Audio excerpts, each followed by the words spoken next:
Աշխարհը ուզում է օգնել Հայաստանին, բայց Հայաստանի կառավարությունը կարծես թե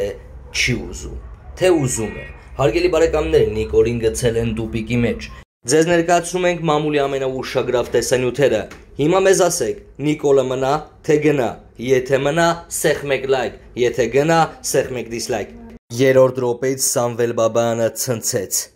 Եմն արգելել է Թուրքիայից կիտրոնի, մանդարինի եւ գրեյփֆրուտի ներկրումը, տնտեսական ճնշումը շարունակվում է։ Slim KTM-ը գրում է. Թուրքիայի սննդի գլխավոր մասնագետ Բյուլնետ Շիկն հայտարարել է, որ Եվրամիությունն արգելել է Թուրքիայից ներկրել կիտրոն, մանդարին եւ գրեյփֆրուտ Բրյուսելի լաբորատորիայում այդ մրգերում հայտնաբերված քլորպիրիոֆոսի բարձր մակարդակի պատճառով։ Քլորպիրիոֆոսը շատ վնասակար է երեխաների նյարդային համակարգի համար եւ արգելված է Եմում։ Փաստորեն այն կիրառվում է միայն մեր երկրում։ Այս տնտեսական ճգնաժամի իրավիճակում ինչ է որոշել գյուղատնտեսության նախարարությունը, ասել է Բյուլնետ Շիկը։ Հիշեցնենք, որ արդեն մի քանի ամիս է Ռուսաստանը Թուրքիայից դադարեցրել է ներկրումը կիտրոնի, մանդարինի, լոլիկի, նռան եւ պղպեղի։ Բայդենի կողմից Հայաստանի ժողովրդավարության գագաթնաժողովին հրավիրել է հատուկ նշանակություն ունի։ Հելսինկյան քաղաքացիական ասամբլեայի Վանաձորի գրասենյակի ղեկավար Արթուր Սաքունցը գրում է. ԱՄՆ-ի նախագահ Բայդենը ժողովրդավարության գագաթնաժողովին հրավիրելով Հայաստանին, բայց ոչ Ռուսաստանին, Ադրբեջանին եւ Թուրքիային դեպի քաղաքակիրթ ժողովրդավարական աշխարհ տանող միջազգային միջանցք է տրամադրում Հայաստանին դուրս գալու այդ գագաթնաժողովին չհրավիրված Թուրքիայի, Ադրբեջանի եւ Ռուսաստանի եռակողմ տարածաշրջանային պատանդառությունից ազատվելու եւ Հայաստանի միջազգային սուբյեկտայնությունը վերականգնելու համար։ Եվրոպական միության արևելյան գործընկերության հերթական, բայց այս անգամ Բրյուսելում կազմակերպվելի գագաթնաժողովը եւս մեկ հնարավորություն է Հայաստանի համար դուրս գալու Ռուսաստան, Թուրքիա, Ադրբեջան եռակողմ տարածաշրջանային պատանդառությունից Հայաստանի ազատվելու, դուրս գալու եւ իր միջազգային սուբյեկտայնությունը վերականգնելու ուղղությամբ քայլեր կատարելու համար, ինչպես եւ ինչքանով կկարողանան օգտվել առաջարկվող հնարավորություններից, միջազգային միջանցքներից Հայաստանի իշխանությունները, վարչապետը, ԱԳ նախարարը, դիվանագիտական կորպուսը կտեսնենք առաջիկա մեկ ամսվա ընթացքում։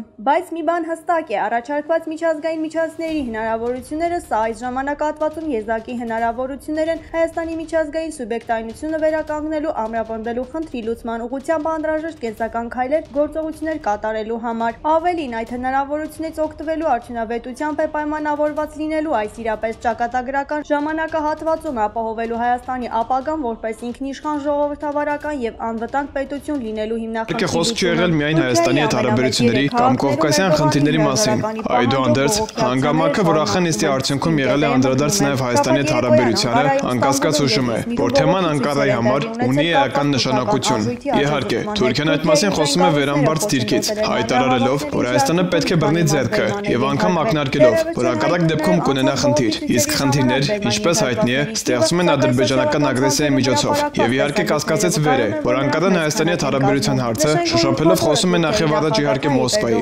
անկասկած նաեւ Վաշինգտոնի ու Փարիզի հետ, նվազագույնը որպես Մինսկի խմբի համնախագահներ, որոնք ձևաչափային գերակայություն ունեն Կովկասի առանցքային հայ-ադրբեջանական Արցախյան հակամարտությունում։ Այդուհանդերձ, Հայաստանի հետ հարաբերությանը Թուրքիայի հաճախակի անդրադարձը վկայում է, որ Անկարայի հետ այս խնդիրը դարձել է որոշակիորեն արդիական, չասենք հրատապ, բայց որոշակիորեն արդիական, ինչը թելադրված է գուցե այն բարդ իրավիճակով, որ հայտնվել է Թուրքիայի Էրդողանյան քաղաքականությունը։ Այդ քաղաքականությունը, ինչպես առիթ եմ ունեցել, խոսելու դեռևս ամիսներ առաջ արած անդրադարձերում, բախվում է ռուսների լրջագույն սղության, անհամամասնության, թեև Էրդողանը հերքում է արտահերթ ընտրության հնարավորությունը, բայց այդ հեռանկարը նրա առաջ կարող է հարվել ավելի եւ ավելի լրջորեն, ավելին։ Քննեն ներկայացնեն մեր հասարակությանը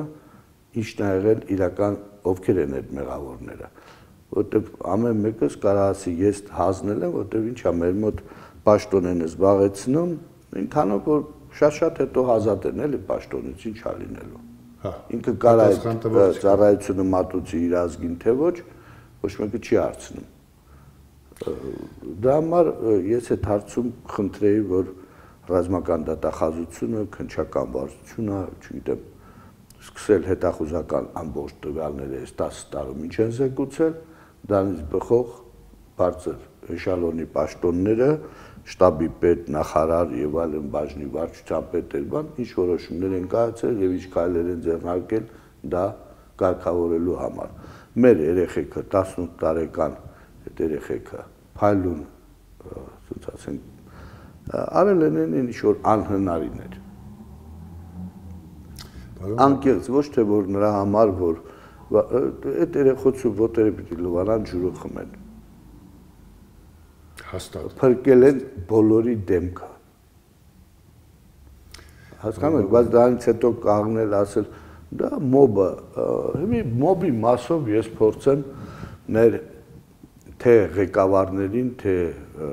բոլորին ներկայացնել եւ հասարակությանը, ես դրան դեմ եմ եղել, որ մոբը փոխանցվի զորամասերին եւ միջև պատերազմը 15 օր առաջ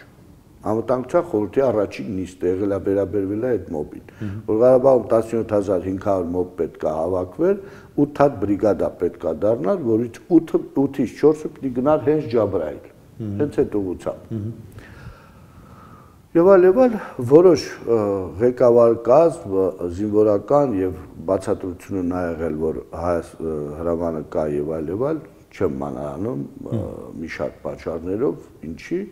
որ մոբը պետք է համալրի զորամասերը։ Մենք բոլորս տեսանք, հիմա էլ ասում ենք բոլորս, որ մոբը եկավ համալրեց, խուճապ մտցրեց եւ այլ խնդիրները տեղից էլ սկսեց։ Ես էլ այդ վաղ գիտակցել։ Այսինքն նա կանոնավոր զորք, սա այսպես ասած մոբիլիզացիոն զորք, ինքը չէր կարող կանոնավոր զորքի հետ այդ պահին ինքը կարող էր, եթե այդ կանոնավոր զորքի սպայական կազմը բարձր դիսցիպլինա ունենային, կարգուկանոն լիներ, ուժեղ լինեին, իրանց տեղերում լինեին, կարողանային համալրեին, ենթարկացնեին եւ կատարեին առաջադրանք։ Դուք այդ մասին զեկուցել եք տեղեր։ Ես զեկուցել եմ գրավոր, ես ձեզ կտամ այդ գրավոր փաստաթղթերը եւ անվտանգության այդ նիստում անցկացրած եւ ամբողջ այս ինչ որ այսօր կատարվել է այս հատվածում, այստեղ ամբողջովին այս տարածքը հադրութով վերցրած մինչև Շուշի այս արանքը այդ ամբողջը ներկայացրած է եւ որ ասում են բա չէինք հասկանում որ ինչա լինում հասկանում էինք ներկայացրել էի գրավոր նախագահի Ղարաբաղի նախագահի սեղանին առաջի օրը դրված էր այդ փաստաթուղթը որ հակառակորդը ճեղքելու է այս տարածքը այս հատվածը ու ծավալվելու է այստեղ մենք այստեղ չունենք այն ուժերը որ կարանք պաշտպանվենք չկա, որովհետև պատկերացեք, մենք ընդհանուր Ղարաբաղի այս ճակատը 280 կիլոմետր տարածք է։ Այստեղ ճեղքելով էս 9-10 կիլոմետրը, հա? Հակառակորդը բացեց իր համար նոր 200 կիլոմետր։ Այսինքն Ղարաբաղի ռազմաճակատի գիծը դառավ 470-270։ Հիմա ունենք այդ ռեսուրսները մարդկային, որ կազմակերպենք, պաշտպանենք։ Սա մեկ խնդիր, երկրորդ խնդիրը։ Ունենք այդ անձերը, այդ գեներալները, որ կարողանան հակառակորդի հարձակման փուլում, ինքը հակառակորդը չի կայանում, անընդհատ շարժվում է առաջ։ Կարողանան կազմակերպենք այդ 200 կիլոմետրը պաշտպանություն։ Ես ձեզ ասում եմ, որ չունենք այդ սպանները եւ չունեինք եւ չէինք կարող ունենալ եւ պարզ էր հակառակորդը մտնելով այդ տարածք ինքը ծավալվելու է անընդհատ իսկ մենք չունենք այդ ռեսուրսները որ նրա բերանը փակենք կալեցնենք անընդհատ փորձում ենք դեղ փորձում ուղարկել այդ ուղղությամբ տարբեր զորամասեր որոնք որ այդ մեծ կորուստները եւ անհատ կորածները այդ ուղղությամբ Ջաբրայիլի Ինչն էր պատճառը, որ անկազմակերպեին, չէին կարող կազմակերպեին, այս ճակատում ռազմաճակատ դառնա եւ մարդկային ռեսուրսը քիչ էր, զորամասերը քիչ էին։ Երբ որ ես առաջարկում եմ, որ ստեղծել մի հատ առանձին, ասած ասենք, կառավարման կետ, որտեղ եւ առաջարկում եմ Մոսիին, որ ինքը գնա այդ ուղղությամբ հետագայում ինքը իր ելույթում ասեց, որ ինքը նա որ ես եմ առաջարկել, հենց դրա համար ինքը հրաժարվել է։ Այդ Սամվելի խելքի բանը չի։ Մեր ժողովուրդն էլ ասին, հա, գիտեք, տեցիչ լավ բացահայտումներ արել եւ այլ։ Ժողովուրդ, խնդիրը հետեւյալն է։ Առաջի կորպուս, 3-րդ, 5-րդ զորամասեր տարբեր, այդ մարդը եղել է շտաբի պետ։ Այս սպայական կազմին ինքն է ճանաչում, ես չեմ ճանաչում։ Եթե ես ճանաչեի իրանց ինքս կգնայի այնտեղ։ Բայց քանի որ ինքն է ճանաչել 2 տարի առաջ շտաբի պետ է եղել։ գեներալ գնդապետ ազնական հին խնդիր ունեմ, դրա համար ես չեմ գնում։ Հիմա եկեք մենք մի քիչ հասկանանք, ինչի չի գնում։ Իր զորքը, իր նշանակած հրամանատարները, որոնց ունակությունները, հնարավորությունները բան գիտի, բացի դրանից Ջալալ Հարությունյանի հետ ինքը մոտիկ է։ Եվ որ կոորդինացնեն այս ուղղությունը, սրանց հետ կոորդինացնվի։ Դրա համար առաջարկված այդ տանձը ու պատերազմի առաջի պատերազմի ժամանակ փորձ ունի ինչ որ չափի։ Մարդը այդ կոչումի տակ այդ բանը հրաժարվում է կատարի այդ հրամանը։ Հիմա ես հարց եմ տալիս։ Եթե գեներալ գնդապետ, շտաբի պետ 4-5 տարի, 8 տարի Ղարաբաղի կամանդուշի հրաժարվում է կատարել Իրանից կախված խնդիրը, ապա դուք այն գծեր սպայից, գումարտակի հրամանատարից, գնդի հրամանատարից, բրիգադ, ինչ եք պարունակել են հրաժարվել, գիտեք ինչքան են հրաժարվել, այս վիճակը բերել է հենց այդ հրաժարումներից, որ չեն կատարել իրանց խնդիրները։ Սա բերում է նրան, որ մենք ավելի շուտ ոչ թե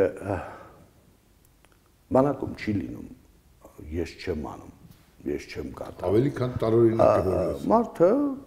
լավ, քանի որ այս ինչն առաջարկում ես չեմ անում, բայց մոռանալով, որ 2000 զոհ ունենք հիմի տեղ,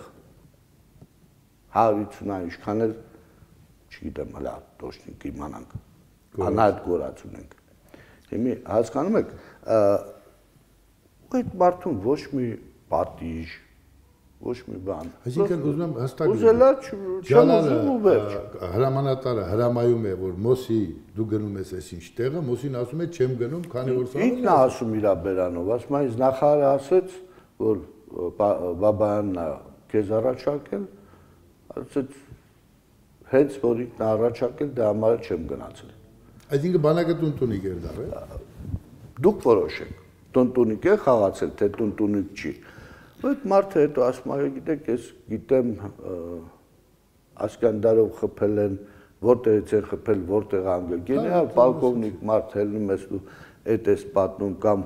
մեկը եկավ շտաբ, ես ստենց ասեցի, ժողովուրդ ջան, խնդրում եմ ինձ ճիշտ հասկացեք, որևիցե անկեղծ։ Բերանն էլ չի բացել։ Այդ անձը որևիցե մեկին ոչինչ չի ասել։ Ես չեմ ուզում իշնել այդ մակարդակի խոսել։ Մարդը ոչ մի բան չի ասել, այդ մարդը 10 անգամ ինձ հանդիպել է, եթե իմ այդ խնդիր ուներ կարար արտահայտվեր։ Հասկանում եք, խնդիրը նա է, որ երբ որ գնահատական տալիս ասում է ինքնել ոչ անուն, ազգանուն, ոչ հարյանուն, սամոն, ես ինչ եմ մի մոսիկ ասում, որտեղ եթե ինքը թույլ է տալիս իրան նման ձևի, ես իրանք եմ ինձ վերապահում ավելի կոշտ ձևի ձևակերպեմ այդ միտքը ու իրա խելքի բանը չի հիմի։ Հիմի տարածում են, որ Բաբայանը ինչ-որ առաջարկ է արել, օպերացիա մշակել, այս ուղղության վրա ես, խորադիզի, քանդ խորադիզ, այս տա է, երբ որ հակառակորդը ճեղքում է այ մտնում ստեղ, հասնում է Ջաբրայիլ եւ այլ հադույթի շրջան եւ այլ, ու ծավալվում է դեպի տրանսով, այս ճանապարհով դեպի Խուդաֆերին, ստեղ միակ ձևը այս ճանապարհը փակել, հակառակորդին զորքը կտրել, հա։ Ես առաջարկում եմ Ջալալ Հարությունյանին, որ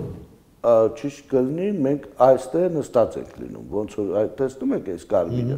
սենց էլ նստած ենք եղել, բայց այս գյուղը, որ կոչում է Քանդ Խորադիս, այսինքն գյուղ Խորադիս, ստեղ արդեն հակառակորդն է։ Իմի մենք ստեղից մտնում ենք, գալիս ենք այս ճանապարհը փակում ենք, իր ամբողջ խմբավորումը մնում է ստեղ։ Առաջինը սխալում են, երբ որ ասում են լալա թափաբան, այդ առաջի կորպուսն աստեղ ինչ-որ օպերացիա եք մշակել, դա առաջի կորպուսի ղեկավարը, ես դրան ծանոթ չեմ, այդ անձին տեսած չկամ, չգիտեմ եւ ով է։ Ես առաջարկում եմ Ջալալը ինքը կազմակերպում է 2 հատ բրիգադա այս ուղղությամբ հարվածեն, մտնեն եւ փակեն այս ճանապարհը, ընդունում է այդ առաջարկը, անձամբ Ջալալը գալիս է այստեղ կամանդնի պունկտ կազմակերպում է որպես կոմանդուշի, ղեկավարում այս օպերացիան, ես ինչ եմ մանրացնում այդ օպերացիայի ընդհանուր իմաստը, որովհետև եթե մենք ոչ թե եթե մենք այդ փակելով այս ճանապարհը, մենք ամբողջ այս խմբավորումը այսօրվա վիճակը չենք ստանում։ Առաջին հակառակորդին ջախջախում ենք, երկրորդը չենք տալիս իրան ծավալվելու։ Սա է իմաստը։ Այսինքն հետևից օգնությունը չի գալիս, իսկ մենք մյուս կողմից ջարդում ենք։ Հետևից օգնություն, մատակարարում եւ այլ փակում ես։ Այս օպերացիան անելուց երբ որ կոմանդուշի արմին գնում ատեղում օպերացիան անում, մի երկու բրիգադ տանկային, աջ թև, ձախ թև, այս գլխավոր ճանապարհով մտնում են, իրար թիկունք պահելով շարժում առաջ։ Առաջարկը սխալ է լինում, երբ որ եթե գնում ես հակառակորդի մեծ դիմադրություն ա լինում։ Երբ որ գնում են ադրբեջանցի դրոշներով 150 հոգի, կանգնած դրոշով, իրանց դրոշը պարծած, մեր տանկերին դիմավորում են, չհասկանալով որ դա մերն է, իրանց թվում է թե դա իրաց։ Այո, 150 հոգի զոհ տալիս Ադրբեջանը, կոտորվում են տեղ, մերոնք նրանց հետո որից է դիմադրողականություն չի լինում հակառակորդի կողմից, առաջի բրիգադը մտնում է այս ծավալումը այս ուղղությամբ, երկրորդ բրիգադը այստեղ չի շարժում այլևս առաջ։ Կամանդիրը ոտից վիրավորվում է,